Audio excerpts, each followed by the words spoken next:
Vamos lá, quinta parte da aula, globalização.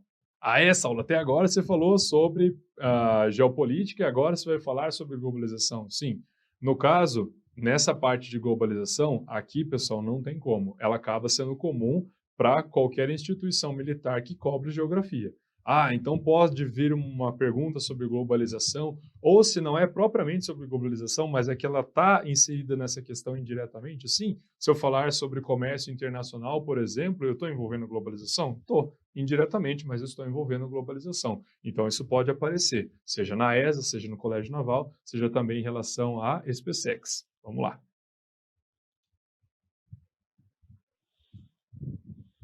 Primeiro passo é apontar o que? As características quando a gente fala sobre a globalização. Bem, então vamos lá fazer alguns apontamentos. A globalização é uma integração econômica, política ou cultural, na verdade, ou cultural em nível mundial. Bem, diante disso, nós podemos pensar diversos pontos. Vamos lá. Primeiro passo. Caso vocês visualizem a palavra mundialização, é sinônimo, pessoal. Na verdade, esse termo é muito utilizado pelos franceses, mas acabam sendo sinônimo. Mundialização, globalização, leva na mesma forma. Eu posso pensar nela do ponto de vista econômico, principalmente, até porque o termo globalização foi criado com esse viés, com essa ideia, o quê? Econômica. Uma vez que um economista estadunidense começou a perceber que estava tendo uma relação muito estreita entre os bancos, entre as empresas financeiras no mundo. E essa relação muito estreita fez com que ele tivesse o quê? Esse insight, essa ideia de chamar isso de globalização. Então, do ponto de vista dele, a economia ela está o quê? Sendo globalizada. Porque se antes era muito particular, tem um país que tem um banco, esse banco não faz conexões com outros bancos fora do país, ele começou a perceber que não era bem assim. Muito pelo contrário, começou a ter uma conexão muito forte entre bancos, entre agências financiadoras, bolsas de valores e assim por diante. Então, aí ele resolveu cunhar dessa forma a globalização. Então, é pensando nessa condição econômica. Eu posso pensar numa questão política, Saulo? Posso, até porque é ver o quanto a política que está sendo feita numa localidade pode influenciar a política de uma outra localidade, como, por exemplo, o caso que eu acabei de comentar com vocês, a saída do Reino Unido na União Europeia. Isso é o que é uma manobra política. De repente, amanhã ou depois, outro país também esteja interessado em sair do bloco econômico que ele faz parte. Enfim, estou levantando hipóteses, não estou dizendo que isso vai acontecer, mas pode ser uma influência política também, quando a gente começa a analisar. Isso é um exemplo. Outro, eu posso pensar nessa questão cultural? Nossa, e como eu posso pensar nessa questão cultural? Até porque é só você começar a se perguntar quantos filmes você assiste por mês, por ano? Esses filmes, eles são hollywoodianos? São produções nacionais? São filmes indianos, nigerianos, espanhóis e assim por diante? Ou não? Eu realmente, de longe, acabo vendo muito mais filme hollywoodiano. Então, a gente já começa a ver o quanto é marcante essa presença estadunidense na nossa cultura. Detalhe, estou falando de filmes, séries, posso pensar em música, a música que eu escuto, a minha vestimenta, eu vou quantas vezes por mês no fast food, por exemplo, e assim por diante. Então, realmente, a globalização ela faz com que comece a ter também esse lado cultural que eu estou comentando com vocês. Além disso, posso pensar ainda nessa questão de multinacionais? Sim, sem dúvida nenhuma. Até porque começou a ter uma implantação maior de multinacionais em diversas partes do mundo, justamente nesse contexto de globalização. Essa aula, aquela empresa, aquela indústria que vai para um outro país, que consegue oferecer incentivos fiscais, então ela começa a crescer por conta disso? Exatamente. Então, diversas multinacionais, principalmente a partir desse contexto, começaram a ser implantados em diversas partes do mundo, seja em países emergentes, seja em países até considerados subdesenvolvidos. O que mais? A internet é um grande símbolo da globalização, até porque a internet, considerando essa comunicação instantânea, ela fez com que desse a impressão de que o mundo tornasse-se menor. Até mesmo o David Harvey faz uma abordagem em relação a isso. Não é o fato do mundo ter se tornado menor, é o fato de os veículos de comunicação, os veículos de transporte, eles se tornaram o quê? Num alcance maior, mais intenso, uma velocidade maior e assim por diante. Então faz com que a gente crie essa sensação.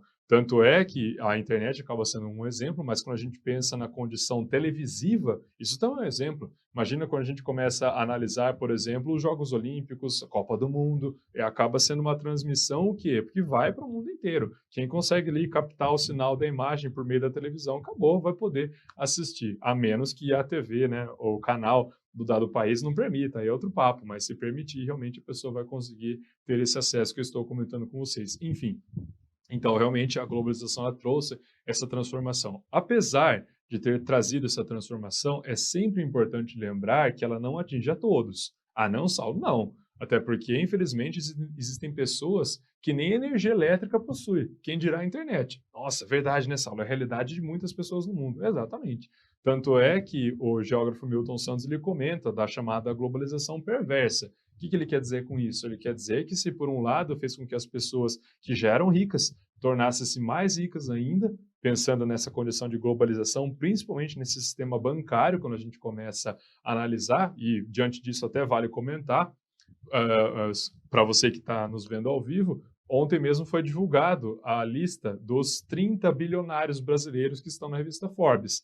Desses 30 brasileiros, 11 são novos bilionários. 11 são novos. E muitos que estão nessa lista atuam onde? Justamente nesse meio bancário, nesse meio financeiro que eu estou comentando com vocês. Então, o Milton Santos fala que realmente ela é considerada perversa porque ela acabou fazendo com que essa desigualdade social aumentasse ainda mais. Depois, transporte. Em relação ao transporte, quando a gente começa a pensar nessa velocidade, que eu já havia comentado com vocês, um número maior de aeronaves, também um número maior de trens de alta velocidade, como os trem-balas, por exemplo. Grandes navegações, terceira revolução industrial. Então, acaba existindo essa questão de quando realmente começou a globalização. Conforme eu havia comentado com vocês, se eu for parar para analisar do ponto de vista de rotulação, ou seja, quando foi utilizado essa expressão globalização e o porquê, que o porquê disso é uma condição muito mais econômica, realmente vou pensar em meados da década de 1970. Então, que está nesse contexto da chamada terceira revolução industrial, que a internet acabou sendo bastante importante, a biotecnologia, a química fina, enfim, essa condição de terceira revolução industrial. E é dito também essa condição de grandes navegações. Mas aí é a ponto de vista, porque o que diz sobre as grandes navegações? Se for parar para analisar, já na época das grandes navegações, acontecia uma certa globalização, porque os países localizados na Europa iriam para outras localidades, como a Ásia, como a África, como a América, até a Oceania. Então, já, Oceania aconteceu depois, mas isso foi ao longo do tempo. Então, realmente, eu posso pensar em globalização. Mas, como eu disse a vocês, se eu for parar para analisar que essa questão da taxação do termo, isso aconteceu só no século XX e foi pensando nessa condição econômica, nem foi pensando aí nesse capitalismo que foi a primeira fase do capitalismo, chamado de capitalismo comercial. Nem no comercial, nem no industrial, isso foi acontecer só na fase do capitalismo financeiro, por isso essa taxação de globalização. Estou comentando com vocês porque, se de repente vocês visualizarem, até pode fazer essa ponte pensando nas grandes navegações, mas se for parar para analisar quando de fato mesmo começou, pensando no alcance global, pensando na intensidade, na velocidade, realmente é só no século XX. Depois, a expressão globalização foi utilizada pela primeira vez em 1985, exatamente. Então, corrigindo, comentei com vocês meados de 70, mas realmente foi em 85. Neoliberalismo. E aí, Saulo, o que tem a ver esse chamado neoliberalismo, pessoal? Quando a gente fala de neoliberalismo, o que significa isso? Significa a atuação menor do Estado na economia. Se tem uma atuação menor do Estado na economia, isso significa que a iniciativa privada vai começar a ter uma atuação maior. E diante disso, a gente começa a perceber o quê? A implantação massiva de multinacionais, a gente começa a perceber as chamadas privatizações, a gente começa a analisar também as chamadas concessões e assim por diante. Ah, então esse chamado neoliberalismo também vai a esse encontro dessa globalização, Saulo? Sem dúvida nenhuma. Até porque quando a gente começa a pensar no neoliberalismo, ele começou quando? Justamente nessa época, meados de 80, 90 principalmente.